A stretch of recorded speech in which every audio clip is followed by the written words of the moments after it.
Mnogo smo govorili o uzgoju mrkve, prihrani i održavanju nasada. Iako je ova godina bila izazovna za uzgoj svog drugog povrća, za mrkvu je, barem kod nas, bilo idealno. Ukoliko ste slijedili naše savjete, vjerujem da je rezultat više nego zadovoljavajući. Svima je poznato da nema dobre supe niti bilo kakve čorbe bez mrkve. Ova povrtlarska korijenasta kultura koja se smatra odličnom za popravljanje vida, jačanje imuniteta i sprječavanje karijesa, čest je izbor proizvođača povrća. No, postavlja se pitanje kako znati kada je pravo vrijeme da se izvadi mrkva iz zemlje. Kao i uvijek dosad, mislim da na vrijeme donosimo i ovaj savjet, pa ukoliko želite podržati naš rad, zapratite naš kanal, a klikom na znak zvonca dobivati ćete i redovne obavijesti o svakom novom videu kako ne bi propustili ni jedan važan savjet. Video koji vam je bio koristan možete podržati i sa lajkom ili ga možete podijeliti na vašim društvenim mrežama kako bi i vaši prijatelji imali korist od naših savjeta. Mi smo našu mrkvu sijali početkom aprila, pa dalje u razmacima od 15 dana. Na taj način nam neće sva dospjeti u isto vrijeme. Jednu smo odmah konzumirali, dok smo drugu vadili i spremali od nje različite zimnice. U pravo vrijeme smo ju prorijedili, tako da smo dobili poprilično ujednačene i zdrave korijene mrkve.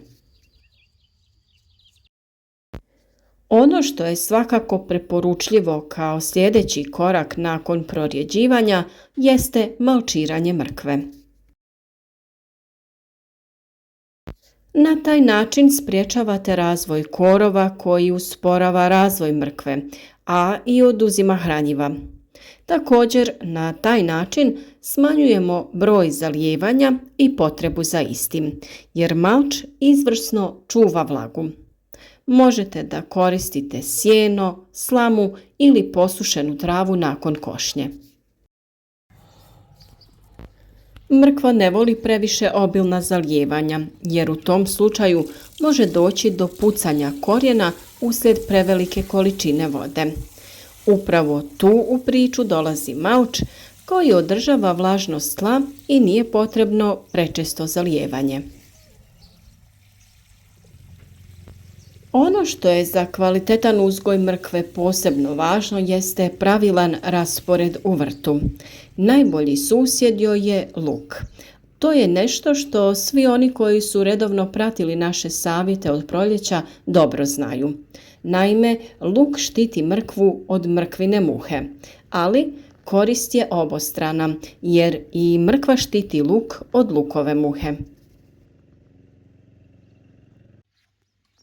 Također je vrlo važna i upotreba pepela prilikom sjetve i u kasnijoj fazi rasta korijena. Pepeo je vrlo koristan u početnom stadiju kod zaštite od bolesti, a kasnije se u 2 navrata zalijeva sa rastvorom pepela za krupan i zdrav korijen. Jednako možete koristiti prihranu kod mrkve, ali i kod uzgoja luka. O svemu ovome naravno da detaljno imate posebne video savjete koje možete potražiti na našem kanalu i malo bolje poslušati o čemu se radi i kako da ostvarite obilne prinose mrkve. Vađenje mrkve možete započeti tek kada ona ima od 1 do 1,5 cm u prečniku. Mrkva se vadi u periodu nakon 60 dana od sjetve, no tada je to mlada mrkva za prodaju u vezicama ili u svježem stanju sa odstranjenim lišćem. A nakon 120 dana nastupa puna tehnološka zrelost mrkve. Znate da je nastupila puna tehnološka zrelost kada se vanjski listovi u lisnoj rozeti osuše, požute i fiziološki odumiru. To znači da je izvršen transport hranjivih materija iz listova u zadebljali korijen. Upravo ta mrkva je pogodna za duže čuvanje. Mrkva se u tehnološkoj zrelosti vadi u jesenjem periodu, krajem oktobra i početkom novembra. Ukoliko imate uslove za čuvanje u nekim škrinjama ili hladnjačama, tada mrkvu možete izvaditi i ranije, usitniti, spakovati u neke vrećice ili to odraditi sa nekom aparaturom za vakumiranje, te na taj način imati mrkvu sve do sljedeće sezone uzgoja. Ako se zakasni sa vađenjem, moguće je da ponovno krene vegetacija, to jest pojava novih listova, naročito ako su prisutne padavine. Ovo je vrlo nepovoljno za korijen, jer novi listovi koji rastu to čine iscrpljujući nutritivne materije iz korijena, čime smanjuju njegov kvalitet, a to sa druge strane negativno utječe i na dužinu čuvanja mrkve, umanjujući mogućnost skladištenja. U manjim baštama, to jest za vlastite potrebe, povrtlari vade mrkvu ručno. Savjet je da se to radi tako što se uhvati lisna masa mrkve i polako se čupa okretanjem mrkve u jednu pa u drugu stranu. No najvažniji savjet jeste da se to radi kada je zemljište umjereno vlažno od padavina, a ako nije, možete ga i vi lagano zaliti. Također na manjim parcelama vađenje se može vršiti i pomoću alata, kao što su vile za vađenje repe. Vadi se i namjenskim vadilicama, ali je prethodno potrebno odstraniti lišće. Vađenje vadilicama se vrši kada je zemljište suše i nije vlažno vrijeme. Veće površine rade se sa kombajnom za vađenje mrkve. U tom slučaju se lišće ne odstranjuje. A kada se ne posjeduje navedena mehanizacija, mrkva se vadi pomoću jednobraznog pluga, kome se skinu plužne daske. Ova mašina zahvata jedan red sa biljkama i baca mrkvu na stranu.